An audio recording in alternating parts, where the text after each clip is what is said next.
Dans ce monde, un fruit ancestral confère des capacités très spéciales aux personnes qui le mangent. Notre protagoniste, Light, veut devenir un aventurier et rêve de manger un de ces fruits.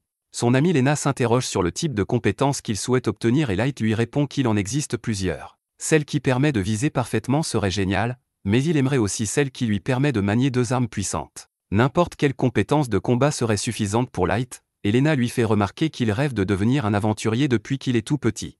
Lena veut elle aussi une compétence, mais seulement celle qui lui permettra d'exercer le même métier que Light. Ils acceptent de devenir aventuriers ensemble, mais personne ne peut savoir quelle sera leur compétence tant qu'ils n'auront pas mangé le fruit. Ils arrivent enfin à l'église où ils mangeront le fruit, et Light se prépare à commencer sa nouvelle vie. Cependant, un peu plus tard, nous retrouvons Light en train de cueillir joyeusement des bailles. Ce bonheur est cependant totalement factice, car Light pense avec colère à la distance qui le sépare de son rêve de devenir un aventurier. Light est contraint de vivre comme un cultivateur de fruits à cause de la terrible compétence qu'il a reçue après avoir mangé un fruit. Nous revenons 3 mois en arrière, lorsque Light est arrivé à l'église. Plusieurs mangeurs de fruits étaient autorisés à cueillir les fruits qu'ils voulaient manger, mais il y avait une règle à laquelle ils devaient obéir. Cette règle dit qu'ils ne peuvent manger qu'un seul fruit de compétence pendant toute leur vie. En effet, manger un deuxième fruit de compétence les empoisonnerait et entraînerait une mort certaine. C'est assez choquant, mais c'est une règle que beaucoup ont dû apprendre à leurs dépens. Des tonnes de gens n'ont pas aimé la compétence qu'ils ont reçue et ont voulu réessayer. Malheureusement, aucune personne ayant mangé 2 fruits de compétence n'a survécu. Light est bien conscient de ce fait et souligne qu'il est absolument nécessaire pour un aventurier d'avoir une compétence de combat. Tous les aventuriers célèbres possèdent une compétence incroyablement puissante, et Light veut leur ressembler. Lena commence, et son corps devient brûlant après avoir mangé le fruit. Tout le monde est stupéfait, et elle reçoit la compétence Saint de l'épée. La nonne responsable n'aurait jamais pensé voir un jour un Saint de l'épée en personne, et elle déclare que Lena est l'élu. Light est le suivant, et il mord avidement dans le fruit. Il déclare qu'il est temps de laisser sa marque dans l'histoire, mais la nonne n'est pas impressionnée. Light attend avec impatience de savoir quelle est sa puissante compétence, mais la nonne lui révèle qu'il a reçu la compétence maître des fruits. Elle lui permet de récolter beaucoup de bailles et d'autres choses en même temps, et de raccourcir les temps de culture. La nonne accentue la déception en expliquant que la compétence de maître des fruits est la moins adaptée au combat. Les rêves de Light de devenir un aventurier sont anéantis, et sa vie est maintenant ruinée. Lena tente de le réconforter en lui disant qu'elle récoltera des fruits avec lui et qu'ils pourront même construire une grande plantation. Cela exaspère la nonne fouineuse, qui fait remarquer que les saints de l'épée comme Lena ne sont vus qu'une fois par décennie. Pour le bien de la nation, Lena doit devenir une aventurière et partir immédiatement pour la ville. Les 2 amis se disent au revoir alors que Lena est entraînée au loin et que Light n'a plus d'espoir. De retour dans le présent, nous apprenons que Light n'a cessé de cultiver des fruits depuis ce jour et qu'il les a vendus pour gagner de l'argent. Light déteste l'agriculture, et les fruits ne se vendent pas très bien non plus.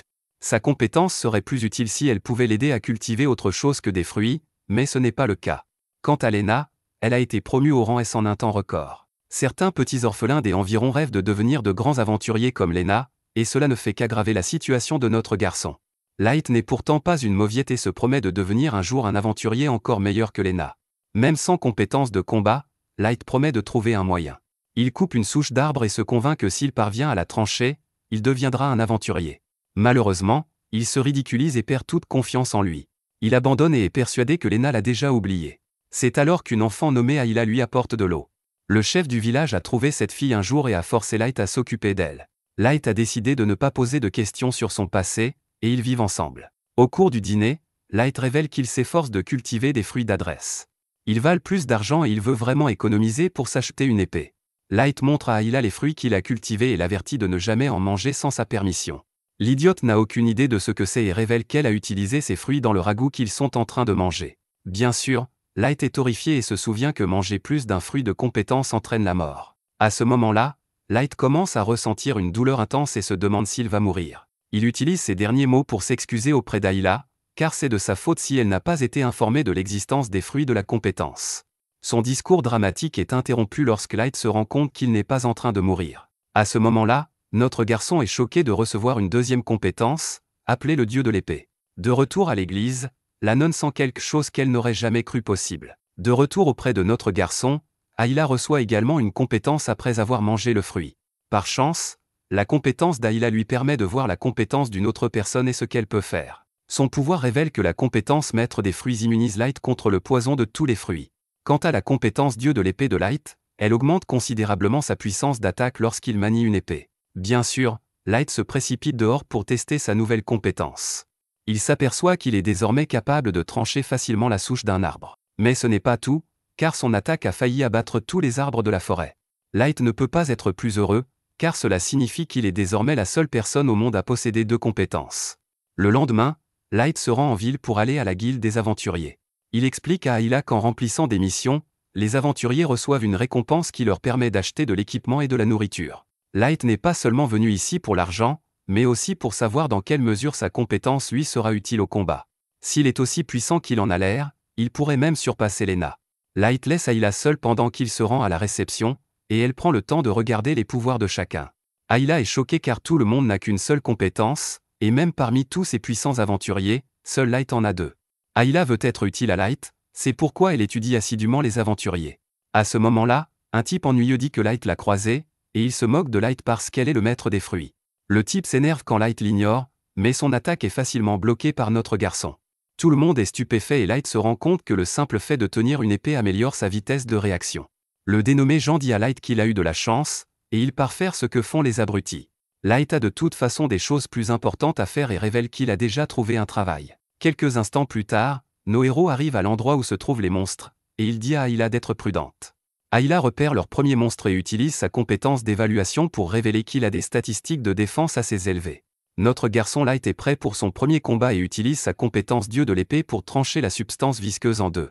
Light s'étonne de la légèreté de son épée, mais il est clair qu'il devra apprendre à gérer sa puissance. Light prévoit de couper la bave en morceaux pour pouvoir la vendre à la guilde, mais Ayla se sent mal pour la bave. Light explique qu'ils peuvent acheter 10 pizzas avec l'argent, et Ayla change complètement d'avis. Son amour pour les pizzas la pousse à mettre le slim en pièces. Alors qu'il le découpe, Light entend des gens crier de terreur. Il s'agit de Jean, qui est confronté à un ogre géant. L'ogre est incroyablement puissant et le groupe se rend compte qu'il n'a aucune chance de survivre. Light les appelle pour leur demander s'ils vont bien, mais Jean a un plan diabolique. Il se précipite sur Light pour que l'ogre change de cible, et Ayla révèle que les ogres ne se trouvent généralement pas dans cet endroit. Le plan de Jean réussit, il s'échappe et l'ogre s'en prend à Light. Light n'a pas d'autre choix que de se battre, mais il n'a pas peur. Vaincre ce monstre serait une excellente façon de commencer sa carrière d'aventurier. Light esquive la première attaque de la bête et Ayla lui conseille de faire attention. Elle lui fait remarquer que sa compétence dieu de l'épée ne lui permet pas de se défendre, et qu'il doit donc éviter de se faire frapper à tout prix. Light veut devenir le plus grand aventurier de l'histoire et prépare son arme. Il s'est habitué à sa compétence et il est sûr de pouvoir utiliser toute sa puissance pour la prochaine attaque. Light tranche l'arme de l'ogre et pense qu'il doit rattraper Lena quoi qu'il arrive. Il utilise ensuite son attaque Demon Slash pour détruire complètement la bête. Ayla célèbre sa victoire, et nous voyons que les autres gars regardaient le combat. Ils n'en croient pas leurs yeux et se demandent qui est Light. À la guilde, la réceptionniste est choquée d'apprendre que Light a non seulement vaincu un slim, mais aussi un ogre. Comme si la corne géante n'était pas une preuve suffisante, les hommes de main de Jean confirment ce qu'ils ont vu. À ce moment-là, tout le monde dans la guilde devient silencieux, car le célèbre groupe de Rang S arrive. Il s'appelle Sacred, et leur star Lena, de Rang S. Light lui dit bonjour. Light la salue, mais Lena lui dit étrangement qu'il la confond avec quelqu'un d'autre. De retour à l'église, la nonne révèle ce qu'elle a vu et qui l'a tant inquiété. Il s'avère qu'elle a vu l'avenir, et qu'il a révélé quelque chose de terrible. Elle explique qu'une terrible menace qui va ébranler le monde vient de naître. Merci d'avoir regardé mon récapitulatif. Abonnez-vous à la chaîne pour plus de vidéos.